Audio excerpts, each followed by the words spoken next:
जब सतपुरख मौजूद होते हैं ना, जो लोग उनको बाहर से देखते हैं वो बाहर की घटनाओं पर दृष्टि रखते हैं, उनको ही सोचते हैं, उनको ही लिखते हैं। ऐसे ही सिखों ने इतिहास लिखा हुआ है गुरुओं का, जो गुरुओं ने बाहर किया, जहाँ जहाँ गए, जहाँ जहाँ रहे, जो जो किया, वो सब कुछ लिख दिया है इतिहासकारों ने। तो उसी ढंग से वो सोचते हैं।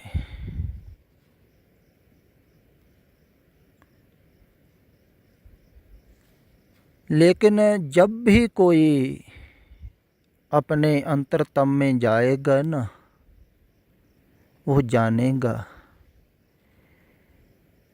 कि इतिहास सब झूठ होता है। चाहे वो सच्ची घटनाओं पर ही लिखा गया हो तब भी झूठ होता है, इसलिए उसको मिथ्यास कहते हैं, मिथ्या होता है। जब जो संसार ही झूठ है तो उसमें वास्तविक उनका शरीर भी नहीं है, तो शरीर से जो बाहर क्रियाएं होती हैं वह वास्तविक थोड़ी होती हैं। इसलिए वो बाहर की घटनाओं से थोड़ा जोड़ते हैं सतपुरख, ना किसी स्थानों से जोड़ते हैं।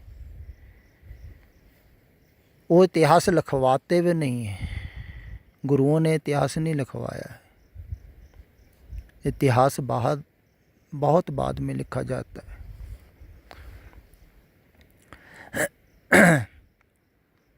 तो वो बाहर की घटनाओं से नहीं जोड़ते हैं, वो उपदेश देते हैं। तो उपदेश भी उनका उसी समय जो लेता है ना,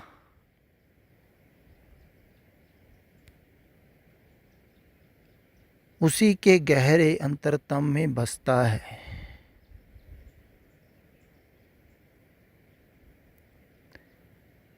क्योंकि उपदेश जब सामने कोई होता है तब वो देख के बोलता है कि लोग कैसा समझ रहे हैं, कैसा जान रहे हैं।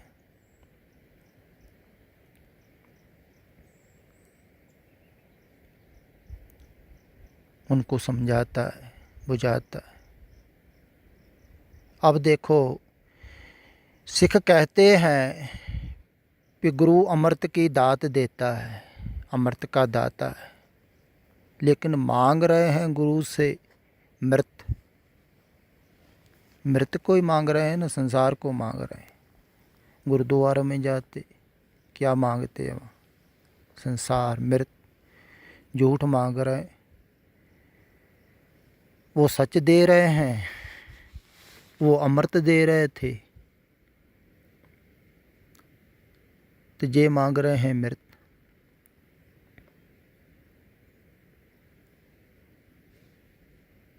तो अमृत उस समय भी उनको ही मिला था जो मृत को छोड़ के गए थे।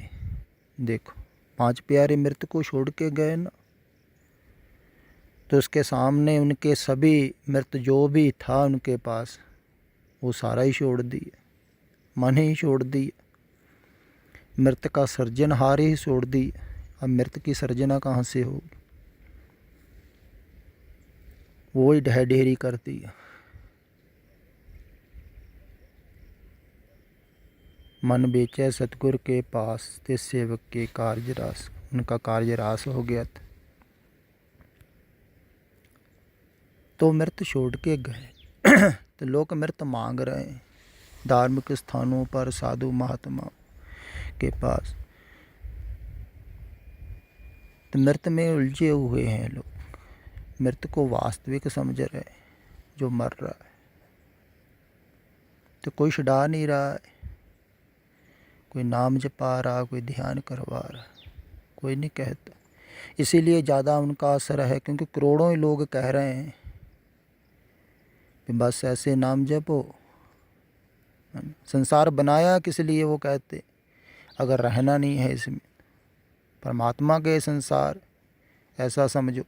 मन को जो बात अच्छी लगती है, ये बातें अच्छी लगती है मन को बाहरमुखियों की, संसार परमात्मा ने बनाया है, परमात्मा का रूप है, घर में रहो, परमात्मा के सब बच्चे हैं, ये समझो, सभी से प्रेम करो, ऐसे ऐसे ध्यान करते रहो, ऐसे ऐसे नाम जपते रहो। मन कहता है बड़ा बढ़िया, कुछ छोड़ने की ज़रूरत नहीं है, कुछ चेंज करने की ज़रूरत नहीं, अच्छा लगता है। ऐसे ही 2 दिन पहले एक टेलीफोन आया था, तो वो भी ऐसे ही कह रहे थे कि जो पिछला धर्म है जिसको हम छोड़ के आए हैं, तो बार बार मन उसमें चले जाता है, आसान लगता है, आपकी बातें करनी कठिन लगती हैं। ध्यान छोड़ना संसार से कठिन है, आसान नहीं है किसी को भूलना। लोग तो याद करने को कहते।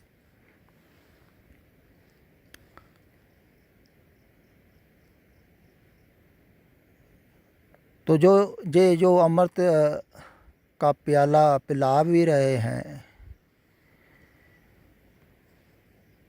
अमृत की दात दे भी रहे हैं, ये सब बंधन में है, संसार से बंधे, झूठ से बंधे, मृत से बंधे हुए, तो कोई नहीं छुड़वा रहा है, सब उलझे हुए हैं, उसी में उलझा रहे हैं। लेकिन जो जानता है वो जानता है, मृत से छूटे से बगैर अमृत नहीं मिले। अब जब बाबा नानक मौजूद थे, तब कोई ऐसे थोड़ी जाके उनसे मांगता होगा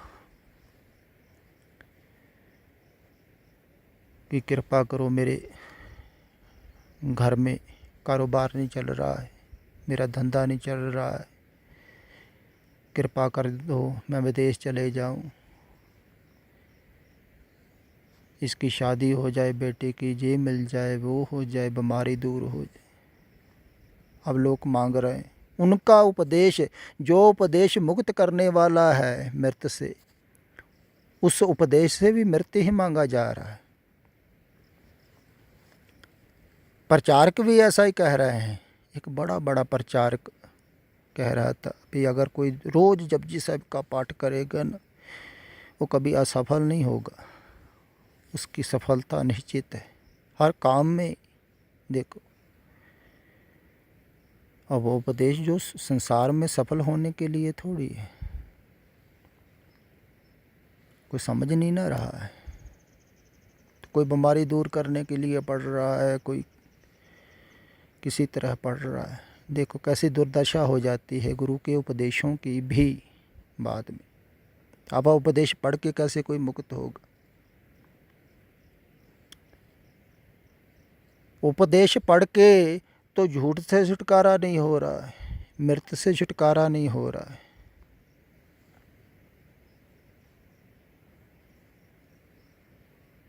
तो अमृत कैसे मिलेगा? तो जो मृत को छोड़ेगा, मृत से ध्यान हटाएगा, वो अमृत की तरफ आएगा। तो उसी को ही नाम मिलेगा। अमृत नाम निदान है, मिल पी वो हो पाए। अमृत उसी को ही मिलेगा जो मृत से छूटेगा, मृत मंडल से छूटेगा, ऐसे कहो। तो धीरे धीरे ध्यान हटाना है। अगर कोई जाप भी कर रहा है, कोई चिंतन करता है, ध्यान करता है, मैं अक्सर कहता हूँ कि कोई भी विधि द्वारा आप चिंतन कर सकते हैं, ध्यान कर सकते हैं, लेकिन प्रयोजन एक ही होना चाहिए, बाहर से ध्यान हटाना है। अगर हट रहा है तो समझ लेना चाहिए कि वो विधि आपके लिए ठीक है। धीरे धीरे हटाओ।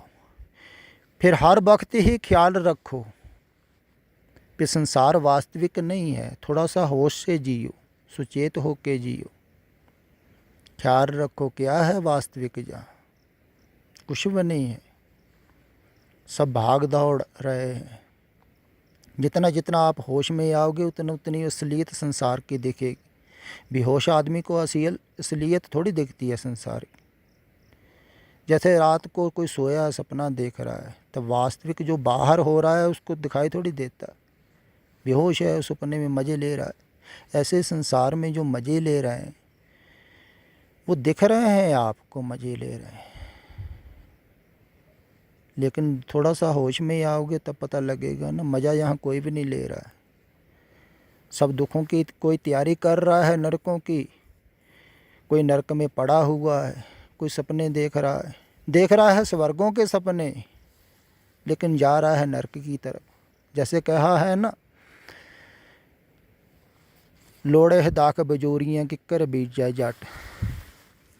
कहता चाहता तो है कि दाख बजोरी मिले, लेकिन बो रहा है कांटे। किक्कर जिसमें कुछ भी नहीं लगता, कांटे कांटे लगते। तो सोच तो रहा है सुखों के लिए आदमी, लेकिन मन जो सोच रहा है वो वास्तविक नहीं है।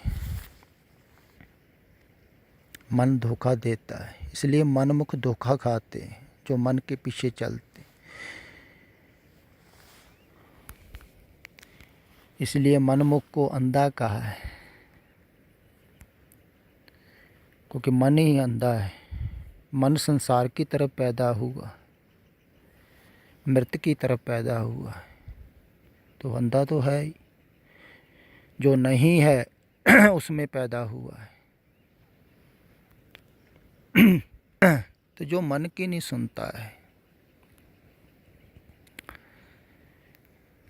जो कहता है सुन ली बथेरी, बहुत जन्मों तक भटका दिया तुमने, अब नहीं भटकेंगे, अब किसी और की सुनेंगे। जो अमृत की तरफ को ले जा रहा है हमें, उसकी सुनेंगे। देखो कमाल की बात, कभी भी कहीं भी आपने नहीं सुना होगा ऐसा सौदा कोई करता। संसार में कितना भी प्रेम हो आपको किसी के साथ, लेकिन ऐसा सौदा नहीं है कोई भी करता है कि अमृत उसे पिला दे, मृत उसका ले ले, जहर ले ले अमृत दे दे। जहर का प्याला उससे कहे भी मेरे को दे दे, तो अमृत का प्याला उसको दे दे। ऐसा तो कोई भी नहीं करता, लेकिन अध्यात्म में ऐसा होता है। इसीलिए कहा है ना, गुरु गोबिंद दो खड़े काके लागों पा। कहते हैं बलिहारी गुरे आपने जिन गोबिंद दियो बता। फिर इन्होंने देखो कमाल कर दिया, मृत ले लिया अमृत दे दिया। उन्होंने भी गुरु के ही गुण गाए हैं।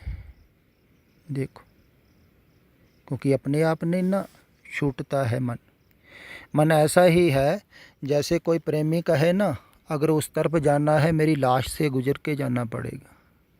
मन भी ऐसा ही है, वो कहता है कि उस तरफ अमृत की तरफ जाना है ना, मेरी लाश से गुजर के जाना पड़ेगा, ऐसे नहीं जाने दूंगा। तो जाना तो पड़ेगा लाश से गुजर के, क्योंकि मृत से पैदा हुआ है जी।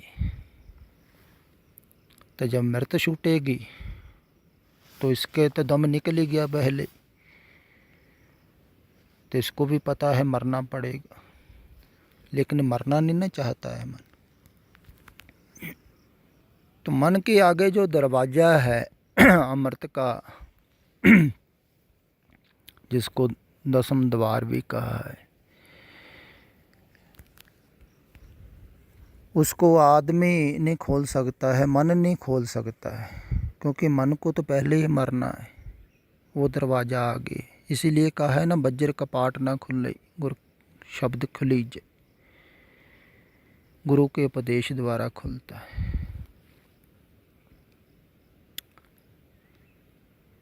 तो मरने की कला सिखाता है गुरु। गुरु अमृत नहीं देता है, मृत से हटाता है, बाहर से मारता है। संसार की तरफ से जो मरने को तैयार हो जाता है ना, वो ही फिर सदा ना मरने वाले परमात्मा में अमृतमयी जीवन में जीता है। अमृत का अर्थ है जो कभी मरता ही नहीं है, उसमें पहुंच जाता है।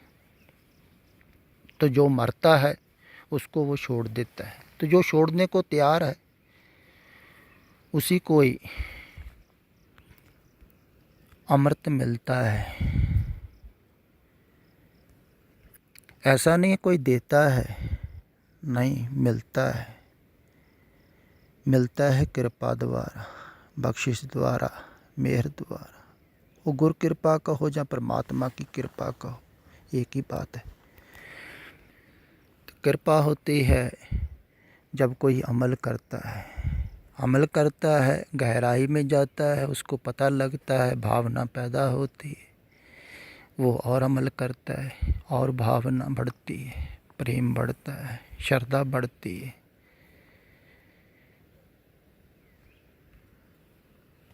तो उतना उतना यो मृत्यु को छोड़ के साथ आने को तैयार होता है। जैसा है वैसे के साथ ही चलना हो तो वैसा ही होना पड़ेगा। जो मृत्यु से मुक्त है तो उसके साथ चलना है, तो मृत्यु को छोड़ के चलना पड़ेगा ना।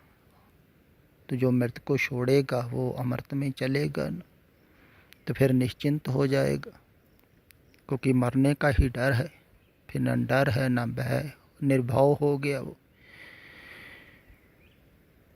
वो परमात्मा जैसा हो गया, निश्चिंत हो गया, बेपरवाह हो गया।